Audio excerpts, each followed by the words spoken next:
রান্নাবাটিতে সকল দর্শক বন্ধুদের স্বাগত জানিয়ে শুরু করছি আজকের রেসিপি ইলিশ ভাপা। এর জন্য ইলিশ মাছ একটা নিয়ে নিয়েছি, আর তারপর মাছ কেটে নিয়েছি। মাথার অংশটা বাদ দিয়ে ইলিশ মাছের রিং পিস আর লেজার অংশ নিয়ে নিয়েছি।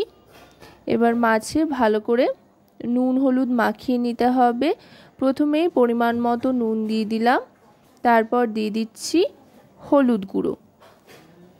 হাফ টিস্পুন পরিমাণে হলুদ গুঁড়ো এখন ব্যবহার করছি, পরে আরেকটু ব্যবহার করব হলুদ গুঁড়ো। নুনও পরে আরেকটু পরিমাণ মতো ব্যবহার করতে হবে যেহেতু, তাই এখন খুব বেশি নুন হলুদ কিন্তু মাখাচ্ছি না, হালকা করে নুন হলুদ মাখিয়ে নিচ্ছি। আপনারা চাইলে নুন হলুদ মাখিয়ে খানিকক্ষণ মাছ রেস্টে রাখতে পারেন, আবার যদি হাতে কম সময় থাকে তাহলে নুন হলুদ মাখিয়েও সরাসরি রান্না শুরু করে ফেলতে পারেন। ইলিশ মাছ যেহেতু, তাই স্বাদ নিয়ে খুব একটা সমস্যা কোনো কিছুতেই হয় না আর কি। যাই হোক, এবার একটা টিফিন ক্যারিয়ার নিয়ে নিয়েছি, টিফিন বক্স আর কি। টিফিন বক্সের মধ্যে এবার প্রথমেই নিয়ে নিচ্ছি সর্ষে বাটা। এখানে সাদা আর কালো সর্ষে সম পরিমাণে বেটে নিয়েছি কাঁচা লঙ্কা সহযোগে।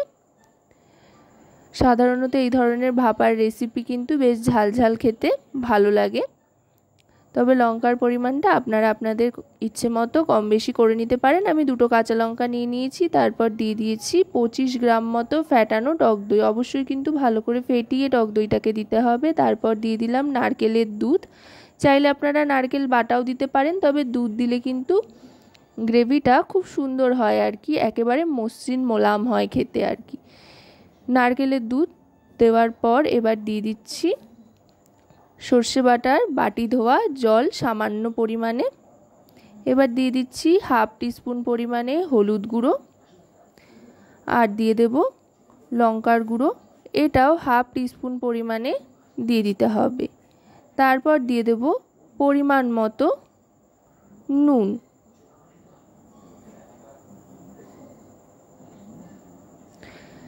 এবার যেটা দেব সেটা হচ্ছে সর্ষের তেল। সর্ষের তেলটা কিন্তু অবশ্যই দরাজ হাতে দিতে হবে। সর্ষের তেলটা বেশ খানিকটা পরিমাণে দিলে যেমন ঝাঁঝালো একটা ব্যাপার আসবে, তেমনি কিন্তু এর স্বাদ অনেক গুণ বেড়ে যাবে। এবার ভালো করে মিশিয়ে নিচ্ছি সবটা। ভালো করে মিশিয়ে নিয়ে তারপর একে একে ইলিশ মাছগুলো দিয়ে দেব। আশা করব রেসিপিটি আপনাদের ভালো লাগবে। ভালো লাগলে অবশ্যই রান্নাবাটি চ্যানেলটিকে সাবস্ক্রাইব করে লাইক শেয়ার কমেন্টের মাধ্যমে আমাদের পাশে থাকবেন, আর পাশে থাকা বেল আইকনটি অন করে দেবেন সবার আগে সমস্ত রকম নতুন রান্নার নোটিফিকেশান পাওয়ার জন্য। আপনাদের একটা লাইক শেয়ার কমেন্ট সাবস্ক্রাইব কিন্তু আমাদের অনেক অনেক উৎসাহিত করে নতুন নতুন রেসিপি তৈরির জন্য, কারণ আপনাদের জন্য কিন্তু আমাদের চ্যানেল, আমাদের ভিডিও তৈরি। যাই হোক, মাছগুলো এপিট ওপিট করে নিচ্ছি। খুব বেশি মাখানোর দরকার নেই, শুধুমাত্র এপিট ওপিট করে নিলেই চলবে। এবার ওপর থেকে বেশ কয়েকটা তাজা কাঁচা লঙ্কা দিয়ে দিচ্ছি। এটা কিন্তু অবশ্যই দেবেন, চাইলে কাঁচা লঙ্কাগুলো চিড়েও দিতে পারেন একটু, আবার গোটা গোটাও দিয়ে দিতে পারেন, এতে করে দারুণ সুন্দর একটা ফ্লেভার আসবে, আর এইগুলো ভাতের সাথে খেতে অসাধারণ লাগবে। এবার মোটামুটি কিন্তু এখানে সমস্তটা তৈরি, প্রথম পর্যায়ের কাজ শেষ।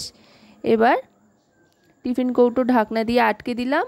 আটকে দিয়ে কড়াইতে জল দিয়ে দিচ্ছি বেশ খানিকটা পরিমাণে। কড়াইতে জল দিয়ে একটা স্ট্যান্ড বসিয়ে দেব। এই ক্ষেত্রে আপনাদের বাড়িতে যদি স্ট্যান্ড না থাকে তাহলে কোনো সিলভারের ছোট বাটিও বসিয়ে নিতে পারেন, তাতেও কিন্তু চলবে। এবার টিফিন বক্সটা বসিয়ে দিয়ে গ্যাসের ফ্লেমটা মিডিয়াম টু হাইতে করে দিয়ে ঢাকনা চাপা দিয়ে দেব। একেবারে যাতে মুখ বন্ধ হয়ে যায় এমনভাবে ঢাকনা চাপা দিতে হবে। আর এবার 15 থেকে 20 মিনিট কিন্তু অপেক্ষা করতে হবে ঘড়ি ধরে। চাইলে মাঝখানে একবার আপনারা দেখে নিতে পারেন। 15 থেকে 20 মিনিট বাদে ঢাকনাটা সরিয়ে নিলাম। ঢাকনা সরিয়ে নিয়ে এবার গ্যাসটা অফ করে দেব। অফ করে একটু অপেক্ষা করতে হবে, তারপরে নামিয়ে নিয়ে ঠান্ডা হওয়ার জন্য অপেক্ষা করে হাতে সয় এমন ঠান্ডা হলে আস্তে করে খুলে নিতে হবে। দেখুন একেবারে কিন্তু তৈরি হয়ে গিয়েছে ইলিশ ভাপা, গরম গরম ভাতের সাথে খাওয়ার জন্য। আপনাদের কার কেমন লাগে ইলিশ ভাপা, আর এই ইলিশের মরশুমে এখনো পর্যন্ত আপনারা ইলিশ মাছ দিয়ে কি কি রেসিপি বানিয়ে খেয়েছেন সেটা কিন্তু অবশ্যই আমাকে কমেন্টের মাধ্যমে জানাবেন। সকলে খুব ভালো থাকবেন, সুস্থ থাকবেন আর রান্নাবাটির সাথে থাকতে ভুলবেন না।